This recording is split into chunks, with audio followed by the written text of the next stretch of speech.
सुद्धा प्रश्न सीसीटीव्ही संदर्भातच आहे। नांदेड जिल्ह्यात सुद्धा ठिकठिकाणी सीसीटीव्ही लावण्यात आलेले, पण काही ठिकाणीचे आता सीसीटीव्ही बंद झालेले आहेत।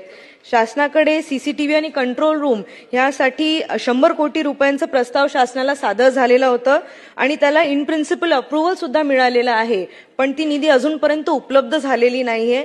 ती निधी आम्हाला केव्हापर्यंत उपलब्ध होणार?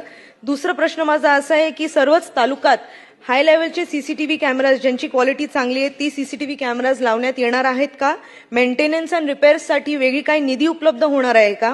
आणि माझा तिसरा उपप्रश्न असा आहे की सीसीटीव्हीच्या मेंटेनन्स अँड रिपेअर्स हे प्रायव्हेट एजन्सीजकडे असतात।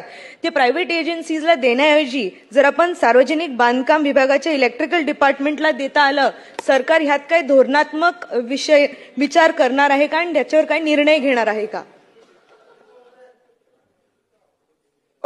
सन्मान्य सदस्य चव्हाणताईंनी उपस्थित केल्याप्रमाणे नांदेडचा जो सीसीटीव्ही प्रकल्प शासनाकडे आला असेल आणि प्रलंबित असेल तर निश्चितपणे ही बाब त्या ठिकाणी तपासून घेण्यात येईल आणि त्याला मान्यता देण्याकरिता संबंधित यंत्रणेला तशा सूचना करण्यात येतील। तसंच आपण सांगितलं की नांदेड जिल्ह्यामध्ये शहरामध्ये देखील काही सीसीटीव्ही प्रकल्प उभे करण्यात आले, परंतु ते बंद आहेत याची देखील माहिती शासनाकडून त्या ठिकाणी घेण्यात येईल आणि तातडीनं सदर सीसीटीव्ही कसे सुरू करता येईल याच्या संदर्भात कार्यवाही करण्यात येईल।